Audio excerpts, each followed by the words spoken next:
खाइण पीअण में लापरवाही ऐं घुमण फिरण में बेएहतियाती जे करे माण्हूअ जो पेट फूकिजी वेंदो आहे, जेको ज़ाहिरी शख़्सियत खे तमामु घणो मुतासिर करे थो। अॼु असां अव्हांखे कुझु अहिड़ियूं शयूं ॿुधाईंदासीं जंहिंजो इस्तेमालु वधियल पेट मां जिंद छॾाइण जो ज़ामिन हूंदो आहे। जाण हिकु अहिड़ो मसालो या जड़ी बूटी आहे जेका न रुॻो खाइण में ज़ाइको वधाइण जो सबबु बणिजे थी, पर खुराक जी नालीअ जा मसइला हल करण में बि मदद ॾींदी आहे। जाण जिस्म मां वाधू पाणीअ जो मिक़दार ख़ारिज करण लाइ मददगार हूंदी आहे, जेको पेट फूकिजण जो सबबु बणिबो आहे। नारियल जे पाणीअ जा फ़ाइदा त असां केतिरा ई भेरा ॿुधाए चुका आहियूं, पर इहो वधियल पेट खे घटाइण में बि अहम किरदार अदा कंदो आहे। नारियल जे पाणीअ में मौजूदु पोटाशियम इलेक्ट्रोलाइट लेवल खे रेगुलेट कंदो आहे ऐं जिस्म में पाण्याठ जे मिक़दार खे कंट्रोल में रखे थो। केतिरा ई माण्हू खीरनि खे अखियुनि जे हेठां सोगल हिसे खे घटाइण लाइ इस्तेमालु कंदा आहिनि ऐं ईअं ई अव्हां उन खे खाई वधियल पेट जो मसइलो हल करे सघो था। खीरनि में हिकु अहिड़ो फ्लेवोनॉइड ऑक्सीडेंट मौजूदु हूंदो आहे जेको पेट जी सोज खे घटाइण में मदद ॾिए थो। खीरो खाइण या उन जो जूस ठाहे पीअण ॿिन्ही सूरतुनि में फ़ाइदेमंद हूंदो आहे। पोटाशियम सां भरपूर खोराक जहिड़ोक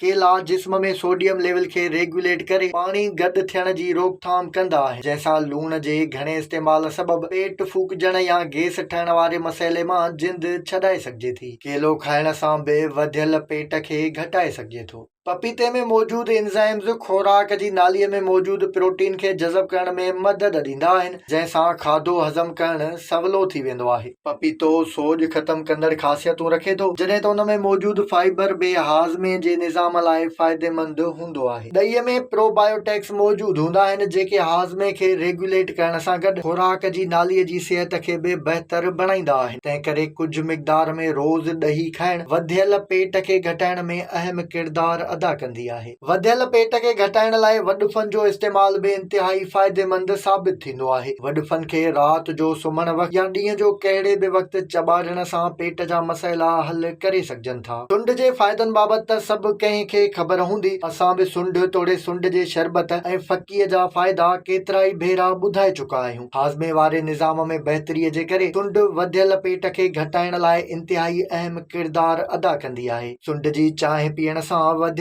पेट खे घटाए सघिजे थो। इन सां गॾु फूदने जी चांहि बि जिस्म खां ॿाहिरि निकितल पेट जे लाइ इंतिहाई फ़ाइदेमंद हूंदी आहे। फूदनो साह में ताज़गी आणण समेत दिमाग़ खे चुस्त रखण में बि अहम किरदार अदा कंदो आहे। इन जो इस्तेमालु हाज़मे वारे निज़ाम खे बहितर करे थो, जंहिंसां वधियल पेट खे सवलाईअ सां घटाए सघिजे थो।